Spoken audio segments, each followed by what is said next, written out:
Halo semua, selamat petang, salam sejahtera. Terima kasih semua sudah menonton channel ini, sudah memilih untuk menonton channel ini. Tuan-tuan dan bapak semua, pada hari ini saya ingin menyampaikan Anda satu info penting berkenaan dengan menteri-menteri di dalam Kabinet Kerajaan Perpaduan yang dikatakan akan diumumkan hari ini. Tuan-tuan dan bapak, sebelum saya meneruskan perkembangan terkini politik di Malaysia, saya ingin memohon kepada Anda untuk tekan butang subscribe supaya kamu tidak terlepas info terkini, perkembangan terkini politik negara Malaysia. Hari ini tuan-tuan dan puan, ada satu sumber yang mengatakan selepas menghadap Agong, selepas Perdana Menteri Malaysia ke-10 menghadap Agong, dikabarkan di dalam perjumpaan mereka itu satu sumber yang kuat mengatakan bahwa Datuk Seri Anwar Ibrahim telah mengemukakan senarai menteri dalam Kabinet Kerajaan Perpaduan, telah mengemukakan senarai ini kepada Yang di-Pertuan Agong. Dan dijangka sebelum hujung minggu ini akan ada pengumuman untuk siapa yang bakal menjadi menteri di dalam Kerajaan Perpaduan.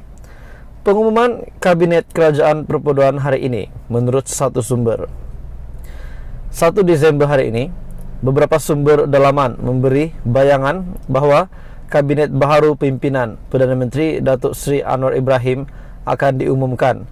Lapor sebuah portal tempatan. Kata portal itu difahamkan ke bawah duli Yang Maha Mulia Yang di-Pertuan Agong Al-Sultan Abdullah Riayatuddin Al-Mustafa Billah Shah berangkat keluar negara bermula pada Sabtu, sekaligus memberi petanda bahawa pengumuman kabinet akan dibuat secepat mungkin, dan sudah pasti upacara angkat sumpah pun akan dibuat secepat mungkin. Jika tidak, Anwar kemungkinan besar mengumumkan senarai menteri kabinet minggu hadapan, dengan sesi angkat sumpah diadakan selepas Seri Paduka Baginda pulang ke tanah air. Menurut sebuah lagi portal tempatan yang lain, kabar angin bahawa kabinet baharu bakal diumumkan dalam masa terdekat mulai bertiup susulan satu hantaran melalui akun Facebook Istana Negara pada Selasa, beserta dengan beberapa keping gambar yang memaparkan Yang di-Pertuan Agong berkenan menerima menghadap Perdana Menteri Malaysia Datuk Seri Anwar Ibrahim. Biarpun dengan hanya keterangan ringkas yang menyatakan Seri Paduka Baginda menerima menghadap Datuk Seri Anwar Ibrahim, ia menguatkan lagi spekulasi bahawa senarai lengkap kabinet baru sudah dipersembahkan kepada Seri Paduka Baginda. Jadi melalui berita hari ini daripada samudra.my yang mengatakan mungkin sekiranya tidak sempat untuk diumumkan ataupun upacara angkat sumpah pada minggu ini, pada hujung minggu ini, mungkin pengumuman siapa yang akan jadi menteri di dalam Kabinet Kerajaan Perpaduan dan juga upacara angkat sumpah di Istana Negara mungkin sahaja akan dilakukan pada minggu hadapan.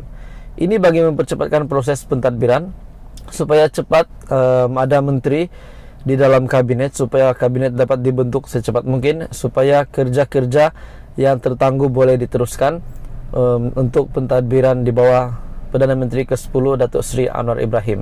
Jadi banyak yang mengatakan siapa yang akan menjadi menteri, siapa yang akan menjadi timbalan menteri. Dan paling hangat diperkatakan, paling kencang ramai yang bertanya, membuat spekulasi, membuat andaian. Ada yang kata timbalan Perdana Menteri, mereka menantikan siapa yang akan menjadi timbalan Perdana Menteri Datuk Seri Anwar Ibrahim. Ada yang kata Zaid Hamidi boleh menjadi TPM. Ada juga kata Tokmat yang terbaik untuk menjadi TPM. Dan ada yang kata Rafizi Ramli pun boleh menjadi timbalan Perdana Menteri. Tapi untuk kuota PH kita sudah tahu Perdana Menteri ke-10 adalah daripada Pakatan Harapan Datuk Seri Anwar Ibrahim. Maka ada banyak juga cadangan bahawa Rafizi Ramli tidak perlulah menjadi timbalan Perdana Menteri, sebaliknya menjadi menteri dalam kabinet saja. Susulan daripada itu, ada juga yang kata Zahid Hamidi yang akan menjadi timbalan Perdana Menteri sebab beliau telah memainkan peranan yang besar di dalam kejayaan Datuk Seri Anwar Ibrahim menjadi Perdana Menteri ke-10. dan mungkin mereka menganggap bahwa andaian mereka dengan cara Perdana Menteri ke-10 membalas jasa Zahid Hamidi, beliau akan melantik Zahid Hamidi menjadi timbalan Perdana Menteri. Ada yang kata begitu. Namun antara nama yang menjadi yang ramai terima setakat ini melalui channel saya, melalui kajian channel saya, melalui media sosial pun saya lihat, ramai yang lihat Tokmat Muhammad Hasan lah yang paling layak menjadi timbalan Perdana Menteri. Jadi tuan-tuan dan puan, bagaimana pendapat Anda? Siapa yang layak menjadi timbalan Perdana Menteri? Dan untuk info terkini untuk pengumuman siapa yang akan menjadi menteri di dalam Kabinet Kerajaan Perpaduan, kita nantikan sama-sama. Setakat ini kita masih menunggu daripada pengumuman rasmi Datuk Seri Anwar Ibrahim dan juga pengumuman rasmi daripada berita daripada laman media. Semua berita-berita rasmi yang akan menyiarkan berita, menyampaikan maklumat terkini siapa yang akan menjadi menteri-menteri di dalam Kabinet Kerajaan Perpaduan Datuk Seri Anwar Ibrahim. Jadi kita sama-sama nantikan. Teruskan bersama di dalam channel ini supaya Anda pun tahu, Anda tidak terlepas isu terkini, isu hangat di Malaysia berkenaan dengan politik di Malaysia dan perkembangan terkini. Jangan lupa tekan butang subscribe. Teruskan bersama di dalam channel ini. Tuan-tuan dan puan, dalam pada itu saya berpikir juga ada satu kenyataan daripada orang ramai melalui channel saya. Mereka kata yang boleh menjadi Menteri Keuangan mereka cadang, ini hanya cadangan mereka. Mereka kata Lim Guan Eng boleh menjadi Menteri Keuangan sebab beliau ini mempunyai pengalaman, sebab pernah menjadi Menteri Keuangan. Jadi tuan-tuan dan puan, ada juga kata Rafizi Ramli jadi Menteri Keuangan. Dan dalam pada itu ada juga komen, bagus kita oleh kerana Barisan Nasional dan Pakatan Harapan bergabung. Apa kata Menteri Keuangan daripada Barisan Nasional dikekalkan, yaitu Tengku Zafrul. Ramai yang mengambil spekulasi, mengambil andaian mereka sendiri. Jadi itu tidak masalah, sebab kita hanya berkongsi pendapat. Kita bukan melantik mereka. Kita rakyat Malaysia, kita di bawah, kita hanya menunggu keputusan rasmi daripada yang amat berhormat Perdana Menteri kan. Jadi tidak salah kita bercakap tentang ini. Tapi memang ada yang komen lah. Mereka kata Lim Guan Eng boleh menjadi Menteri Keuangan lagi sebab beliau mempunyai pengalaman. Dan dalam pada itu Johari Abdul Ghani pun boleh menjadi Menteri Keuangan. Ada juga komen. Jadi menurut Anda siapa yang layak menjadi Menteri Keuangan? Anda boleh komen di bawah.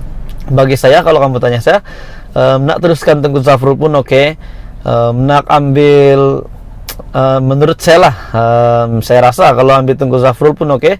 Tapi ada satu maklumat kata Johari Abdul Ghani pun oke untuk menjadi Menteri Keuangan. Jadi bagi Anda, siapa yang boleh menjadi Menteri Keuangan? Anda boleh komen di bawah. Dan apa pendapat Anda tentang pendapat ini? Pendapat seseorang ini yang mengatakan bahwa Lim Guan Eng boleh menjadi Menteri Keuangan. Jadi kamu boleh komen di bawah apa pendapat Anda.